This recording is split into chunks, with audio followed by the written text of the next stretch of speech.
Hi there everyone, and welcome back to my garden. So like most of you, I presume, as a gardener, we're constantly assessing our borders, looking for areas that need some attention or areas that we can improve upon. And in today's video, I'm going to be concentrating on this border here, but in particular on this area of the border here. So I'm very happy with the way that part of it looks, with the monarda and the phlox and the loosestrife and the amimagus and that. And I love this with the phlox, and it's got lots of colour in. But it's this area here in particular that's problematic. And I meant to do something about it last year, and probably the year before as well. And then I just ran out of time. But the problem I have in this area of the garden is that I've got some very beautiful plants, but very invasive plants, and they've all sort of mingled together and crowded everything else out. So I'm actually going to rejuvenate this part of the border midsummer. So we're in August now, and I wouldn't normally do that because the way I usually garden is I grow things from seed mainly. I split plants in the spring or the autumn, put them in. So usually the plants that I'm putting in are either root balls or very small young plants, so I don't get that instant impact. But when I'm doing this border now, the whole purpose of it is to give me a bit more impact in this area. Right, so I've got some nice phlox here. He can stay. But I've got to be very careful where I'm putting my feet, because I've just planted a load of anthurium down here. Right, I'm going to come into the border here. So you see these very gnarly leaves here, these ones in particular with the brown crispiness around the outside. Well, that is Japanese anemone. And they are the buds of Japanese anemone there. So this bit of the plant is looking beautiful. And I love Japanese anemone. I love the flower. But in my garden, it's just opening now in August. So I'll show you some that's just opening up in the other border. So that's what Japanese anemone looks like, if you don't know. And you can get it in white, but mine is all pink. So I've got a little patch in that border there. But in this border here, the Japanese anemone has been here for years. And I've seen it growing in other people's gardens in the street where I live. And their leaves don't go gnarly like mine do. Their leaves look more like this, quite pretty and fresh. But look at my leaves. So I don't know whether the plant has got some kind of disease, or every year it comes up and it looks like this. And it is incredibly invasive. So I've probably planted the main plant there. And if we look, it's spread all the way through here. It's down there as well. More gnarly leaves there. It just doesn't look good. It's even over there. So it has spread all the way through this border. So I'm going to have to dig quite a lot of that out.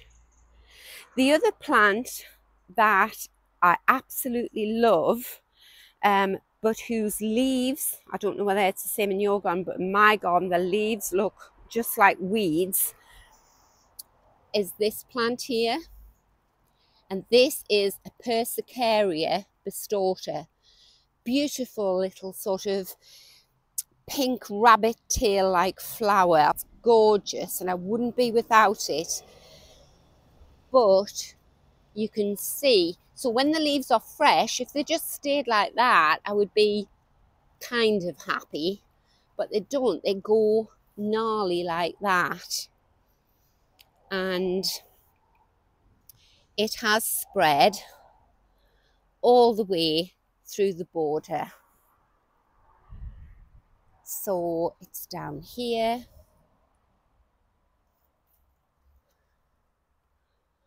And it's at the back there. So that is another very invasive plant.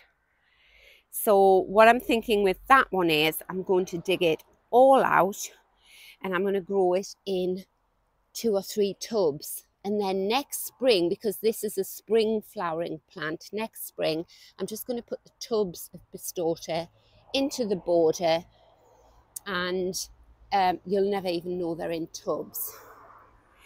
The next plant that is problematic is, again, a beautiful plant, but a very early spring plant, and that is this euphorbia. And it gets a beautiful pale sort of shot. You can't tell here because this flower is very old, but when the flowers are fresh, it's that light, zingy, limey green that you get in the spring, and it looks lovely with the daffodils and the tulips. It's beautiful. And not last year, but the year before, this whole border here from the tree right the way down to that path there was taken over by euphorbia. Euphorbia and that goldenrod at the back. And I used to have loads of Crocosmia lucifer in, and it just stopped flowering because the goldenrod and the euphorbia just took over the border. So I dug, apart from the hydrangea there, I dug every single plant out of this whole border. So I took them 2 years ago now, 2 seasons ago. I thought I had it all out, the euphorbia, left a little patch of goldenrod at the back and replanted the whole border, but then up pops the euphorbia.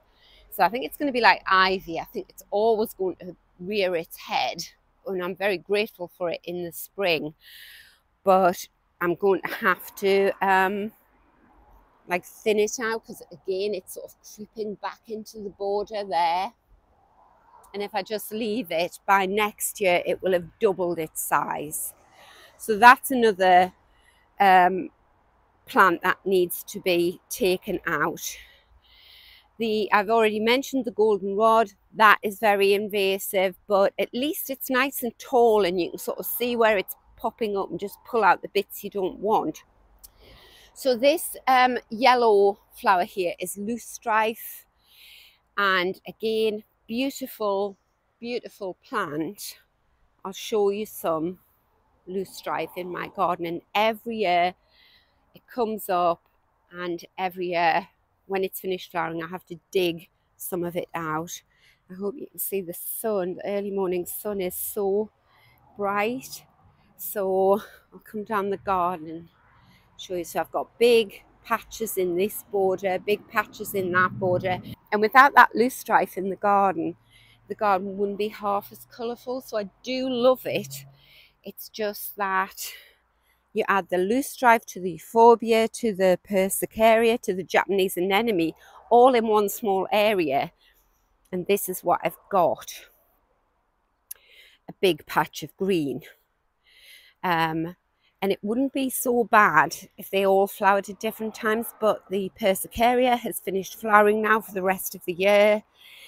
The Japanese anemone has looked like this for months now, like weeks. I'm probably talking 6 to 8 weeks it's looked like this, and the flowers are just starting. The loosestrife, you can see it's starting to creep in. And what I've noticed this year is that my beautiful monarda, which is usually a big round clump, is sort of a narrow strip going back towards the tree, and I think it's because the persicaria and the Japanese anemone have choked the roots. So at the front of the border I've planted some antirrhinums. This is a begonia, which is lovely, gets an early spring pink flower, but I think I'll sort of leave this bit here but take this bit out here.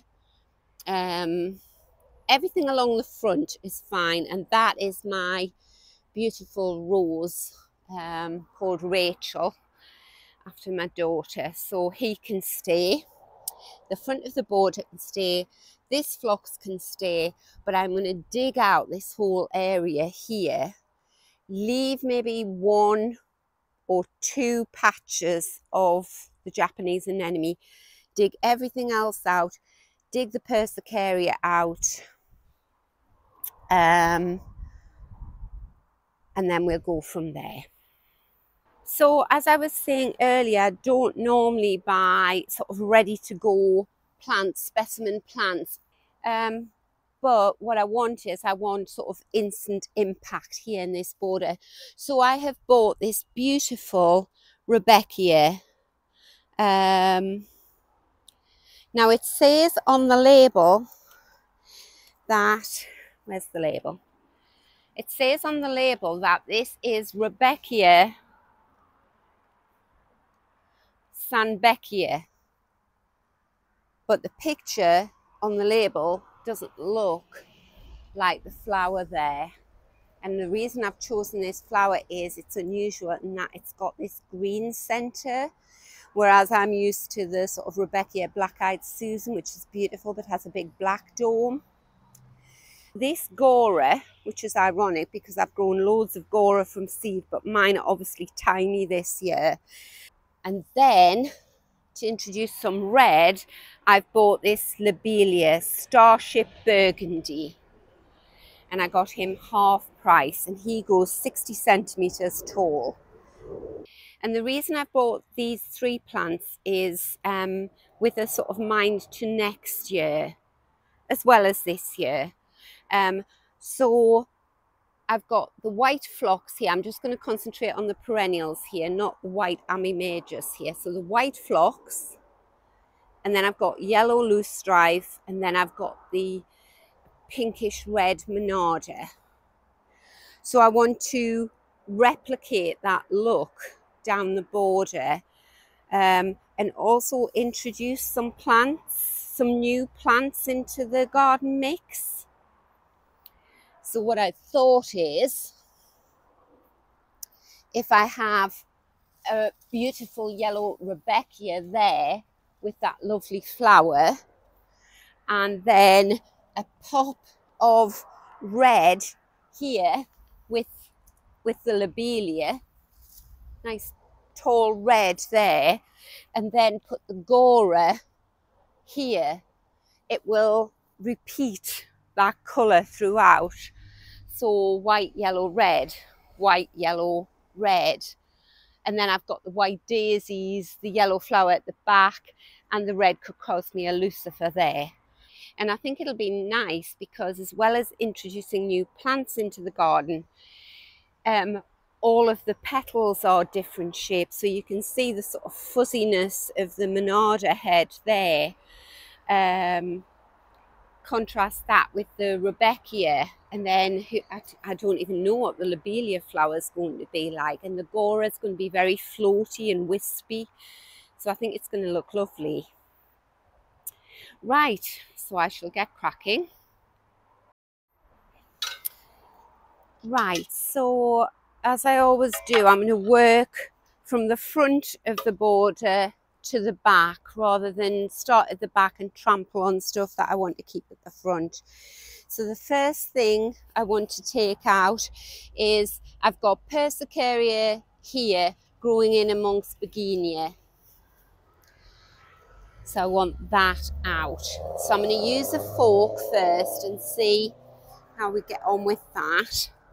And all of these plants that I'm digging out aren't going on the compost heap, so don't worry. My daughter has moved into a new house with a new garden about 3 weeks ago. So I will be taking all of these round to her house today and putting them in her new border. Put them somewhere in the shade. If you dig plants out and it's going to be sunny, don't leave them lying in the sun, get them into the shade. Now this is a bit of the Persicaria bastota coming up. As I pull them out or dig them out, I'm going to be digging out other things along with them. That's a bit of begonia there. And this is how you either restock your garden or create a garden from scratch for nothing. You just find people like me who live beside you, and if they're doing work on the garden, you know, ask them if you've got any plants that you don't want, could I have them, because I'm trying to develop a garden. So that's a lovely piece of persicaria there.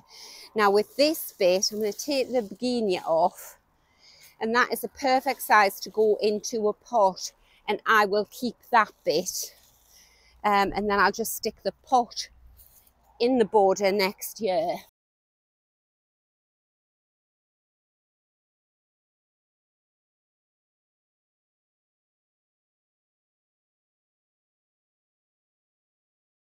Now, I should have my secateurs with me, but I haven't because I'm sort of in the digging process at the moment.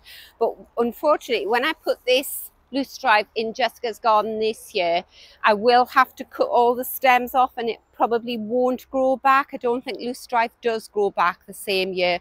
Whereas if I was transplanting oxeye daisy or Shasta daisy, something like that, it would grow back and she'd get a flower. Anyway, so that is that. Any plant that you're transplanting, no matter what time of year it is, unless you're buying a shop bought one like that Rebecca, if you're digging it out of your garden and putting it somewhere else, you need to cut all the stems down. Just leave a few at the base.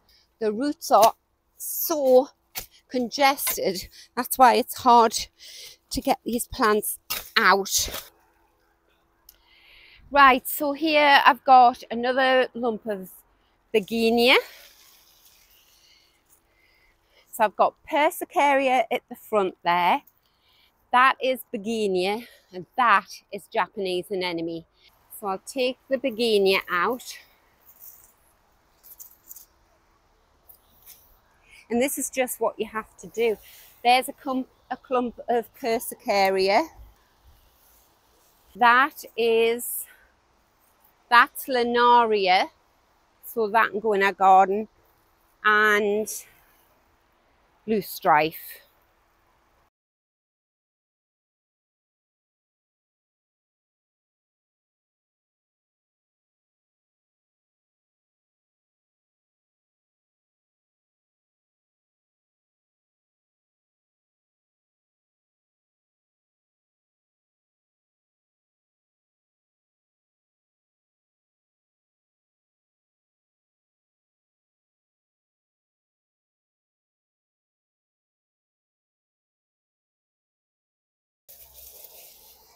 So that is a big clump of loosestrife, and actually it's the loosestrife that has taken most of the getting out. So that's what the roots look like. They've got that pinkiness to them.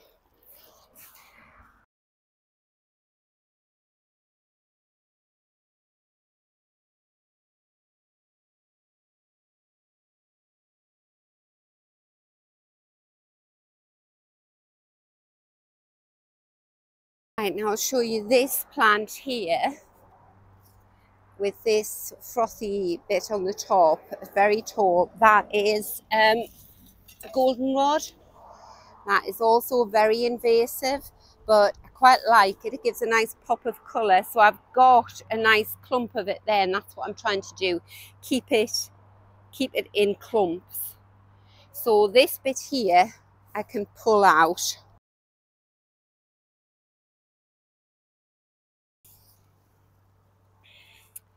So can you see how the roots run, and then they throw up a new plant. So this will be running all over the garden with these roots, throwing up new stems, and that's how tall they grow in a year. So we don't want him, but the rest of him can stay. Right, so we'll step back and we'll see what we've got now.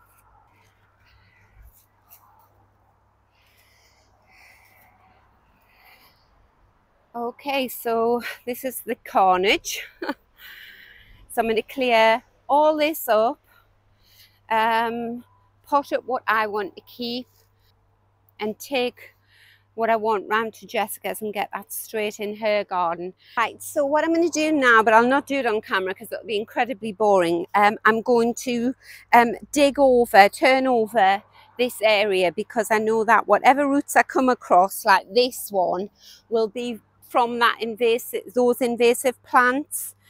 So I'll get as many roots out as I possibly can. That's the best I can do. Then I'm going to enrich it by adding some of my homemade compost to this area, and then I'll come back and I'll show you me planting out the new plants, and then hopefully it'll look gorgeous. Right, so I've dug over the area, just sort of like micro weeded it, and I've got this tray full of all the roots that I've dug out. And I've learned from experience, having dug the whole border out at one time and tried to, which was quite drastic and a lot of work, and then it's all come back again. It's nigh on impossible to get rid of some invasive plants, but you know, you just have to do the very best you can. One thing I've decided I'm not going to do is I was going to put some of my homemade compost on this whole area and dig it in and enrich it, as I did a few years ago. But you know what that's going to do? That's going to not only help your new plants grow, it's going to help any weeds that are left behind, and there will be. It'll help reinvigorate those plants as well. So what I'm going to do is now I'm going to position the plants where I want them, and then I'll dig the holes and I'll put in a bit of compost into that hole. So I'm just sort of enriching the immediate area where I'm putting the new plants. Right, so I've put the camera angle back a bit so you can get the full effect. So I think the Rebecca there and this tall lobelia there. Right, so as I've said before, this phlox is probably in the wrong place, but I'm going to let it flower now, because if I disturb it now, it probably will kill the flowers off. I'm going to let it flower this year, and then I'll move it here to the back of the border, but I think I'm going to put the Gora in there. Right, let's see what that looks like. Do you think that's spaced out enough? Because I know what type of garden I am, and I always overstuff borders. Yeah, I think I'll move that over there a little bit, because hopefully this Rebecca will grow back next year, and he'll be maybe 50% bigger than he is there. So is that about right? Yeah, I think that's going to look lovely. Right, I'll go and get my spade. Right, so we're at the compost bin now, and in this trug is some compost that I took out of this compost bin months ago, and never got around to using it, and it's just a bit of a happy accident really. So as it's rained, this trug is about half full of the compost. So that's like a very rich mix of all the organic matter that comes out of my kitchen, mixed with carbon, toilet roll holders, kitchen roll holders, paper envelopes, everything like that. So it's very rich in nutrients, this. And what's happened is the trug has filled, every time it rains, it fills up with water, and all I do is dip the watering can in and then water my shrubs or plants with this mix, which is the rainwater has diluted it. So yeah, that's a really good tip, to have organic plant food on tap. So what I want now is I'm going to get a spade and I'm going to get the sort of sludgy mix out the bottom and mix that into the hole. Right, so I'm going to put the Rebecca in first.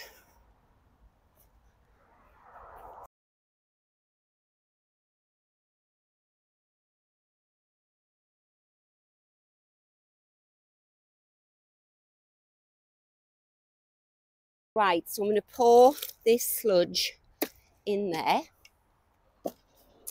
and you just stop and you just start mixing it, just like a cake.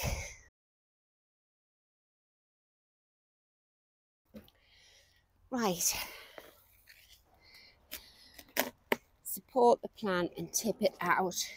Right, so I've got a massive roots at the bottom there. So I'm just going to put my fingers in and break those roots away.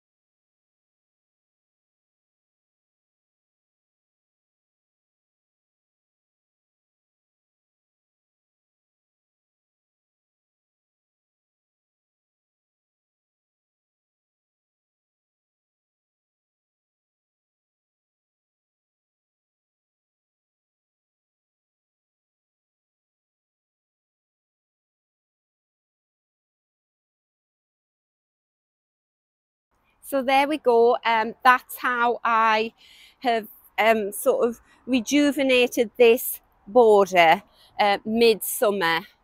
So I haven't damaged any of the plants that I want to keep.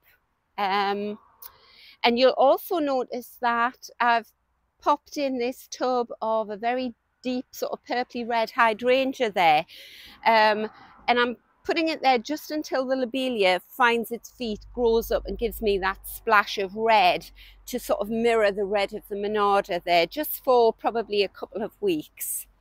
And then I'll move that tub out, and I do that quite often. I have sort of specimen plants in tubs and I just pop them into borders where I need a pop of colour. So that's a good idea, and that's what I will be doing with all that persicaria, that little pink bistorta. So next spring I will be positioning the tubs of bistorta in amongst, well, all over the garden, without the worry that, oh, it's going to get its roots down and strangle out all the other plants in its immediate vicinity, or not so immediate vicinity. So thank you very much for watching. As always, I hope if you've got a border that's sort of irritating you because, oh, you need to do something, refresh it or whatever. So I hope it's given you the confidence to tackle any issues in borders you might have this time of year. You know, you don't need to dig the whole border out, but I do realise that we don't want great big empty gaps in borders that we're looking at all the time. So this is a good sort of compromise, just a small area with a pop of colour. And these plants are perennial, so they'll just get bigger and better every year as long as I just take care of them. So until next time, happy gardening. Bye.